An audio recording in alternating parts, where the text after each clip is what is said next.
قال الله تعالى في كتابه الكريم إن عدة الشهور عند الله 12 شهرا في كتاب الله يوم خلق السماوات والأرض منها 4 حرم ذلك الدين القيم فلا تظلموا فيهن أنفسكم وقاتلوا المشركين كافة كما يقاتلونكم كافة واعلموا أن الله مع المتقين. Surah At-Taubah ayat 6 ayat 36.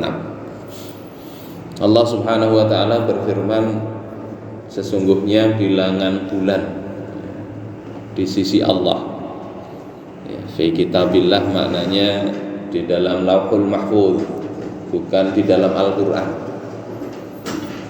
Itu adalah 12 syahran, ada 12 bulan ya. Fi kitabillah, di kitabullah tadi. Yauma khalaqas samawati wal ard, pada hari ya Allah tetapkan ini pada hari diciptakannya langit dan bumi. Jadi mulai dahulu hitungan 1 tahun itu adalah 12 bulan. Kemudian minha arba'atun hurum ya, dari 12 bulan itu diantaranya ada 4 bulan haram. Dalam Sahih Bukhari disebutkan 4 bulan haram itu adalah pertama Rajab ya, alhamdulillah kita berada di bulan ini ya, mudah-mudahan Allah sampaikan kita ke bulan Ramadan, amin ya rabbal alamin. Yang kedua itu adalah bulan Dzulqa'dah, yang ketiga Dzulhijjah, yang keempat Muharram. Jadi 3 bulan berturut-turut ya, Dzulqa'dah, Dzulhijjah dan Muharram. Kemudian 1 bulan menyendiri yakni Rajab. Allah sebut ini sebagai bulan haram. Dan ini Allah tetapkan sejak dahulu. Jadi sejak sebelum Islam, bulan-bulan itu sudah seperti itu. Kenapa ayat ini turun? Salah satu diantaranya adalah rafdu ma kana alaihi ahlul jahiliyah, menolak apa-apa yang orang-orang jahiliyah dahulu ya, biasa lakukan, yakni min ta'khiri asma'is syuhur wa taqdimiha. Mereka biasa untuk menukar-nukar bulan dan diakhirkan, diputer-puter lah. Ini pina nyaman bulannya Ramadan misalnya supaya tidak terlalu panas, kita Ramadan aja sekarang. Ya, musim hujan nyaman misalnya. Nanti bulan mau berperang tidak boleh, bulan haram digeser bulannya. Kalau kayak yang biasa libur digeser itu lain, itu nggak apa-apa. Ini kalau liburnya ini dipepetkan aja ke Senin misalnya, liburnya Selasa misalnya dipepetkan ke Senin, kalau itu tidak masalah. Tapi ini bulan-bulan pada masa jahiliyah digeser-geser untuk apa? Ya untuk memudahkan mereka. Kemudian wa ta'liqil ahkam 'alal asma'il lati rattabuha 'alaihi. Mereka kemudian mengaitkan bulan-bulan itu dengan hukum-hukum dan nama-namanya. Jadi dibikin ya, orang-orang jahiliyah begitu. Kemudian Allah katakan setelah menjelaskan bulan ini ada 12 tadi, ada bulan haram, Allah nyatakan zalikat dinul qayyim. Yang demikian itulah agama yang lurus, yakni ketetapan yang lurus. Dalam tafsir Ibnu Katsir dikatakan ini merupakan syariat yang lurus, yakni ketika mengerjakan perintah Allah sehubungan dengan bulan-bulan itu sudah tetapannya begitu.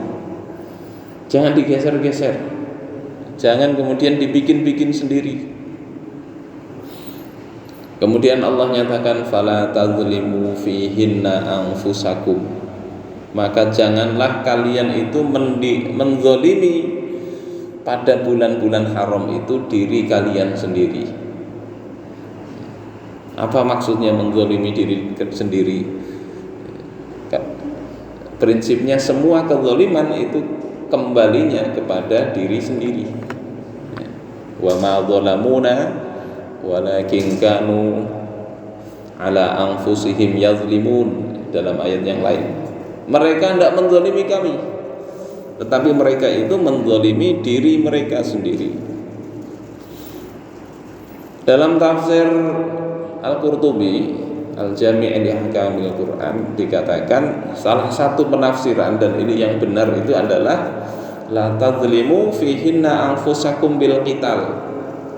Janganlah kalian menzalimi diri kalian sendiri dengan berperang. Jadi berperang di dalam bulan haram itu tidak boleh. Ini hukum asal dulunya. Summa nusikha bi ibahatil qitali fi jami'i syuhur. Kemudian dihapus hukum tidak boleh perangnya itu, dihapus sehingga boleh berperang di bulan apapun. Ini adalah pendapat Qatadah, ya, kemudian Atha Al-Khurasani, Imam Az-Zuhri, dan juga Imam Sufyan Ats-Tsauri. Dan ini yang disahihkan di dalam tafsir Al-Qurtubi. Kenapa demikian? Karena Nabi Shallallahu Alaihi Wasallam dalam bulan haram pun beliau tetap berperang. Ya. Misalnya ketika perang Hunain, kemudian Tsaqif dan Thaif, ya, beliau itu mengepungnya itu pada bulan Syawal, kemudian masuk ke Dzulqa'dah. Nah, jadi ini beliau lakukan. Artinya ini ya tidak apa ketika memang diperlukan. Bapak dan ibu-ibu sekalian rahimakumullah, ini pertama begitu makna jangan menzalimi itu, jangan berperang. Yang kedua, jangan menzalimi diri sendiri di bulan haram. Ini juga berlaku untuk kezaliman secara umum, sehingga orang berbuat dosa, berbuat kemaksiatan, itu pahalanya apa? Dosanya dilipat gandakan. Berbuat pahala kebaikan, pahalanya juga dilipat gandakan. Mirip-mirip bulan Ramadan, meskipun tidak semulia bulan Ramadan dalam artian apa pahalanya itu, tapi bulan haram ini berbuat maksiat dosanya lebih besar. Apalagi misalnya maksiatnya itu efeknya lebih besar lagi. Santri misalnya dicabuli kemarin ya, agak ramai di Kabupaten Banjar, tanggal 11 Januari kemarin dilaporkan beritanya, kemudian menyebar. Anehnya itu banyak, ini bukan di Martapura ini, tapi di Banjarbaru. Ya, banyak tidak mau nyebut di Martapura, tepatnya di Jalan Pendidikan situ. Satu pondok 20 santri putra, ya, pencabulan. Kezaliman seperti itu meskipun di luar bulan Rajab, di luar bulan haram itu adalah kezaliman, berdosa, tapi dilakukan di bulan haram itu dosanya berlipat ganda. Dalam mazhab Syafi'i kalau ada diatnya itu diperbesar. Bunuh misalnya 100 unta di bulan Rajab, bunuh orang misalnya tanpa hak, dendanya bisa dikenai lebih besar daripada di bulan yang lain. Ini sebagian ulama begitu. Bapak ibu-ibu yang dimuliakan oleh Allah Subhanahu wa taala, jadi kezaliman ini semua jenis kezaliman.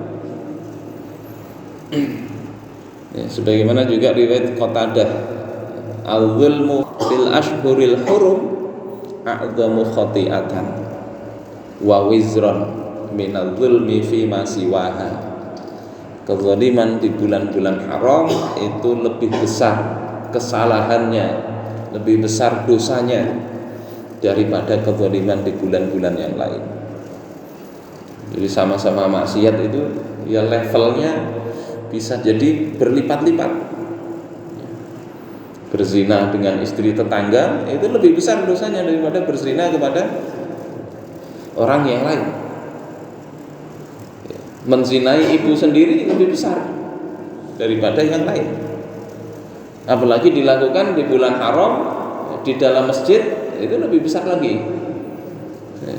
Ada kasus begitu kasus di Banjarbaru sini ya. Jadi hati-hati, punya masjid ini diawasi juga. Ada orang kadang mampir berduaan, sekalinya pacaran di dalam masjid. Dalam masjid. Jadi kalau tidak diawas-awasin, bisa jadi tempat maksiat.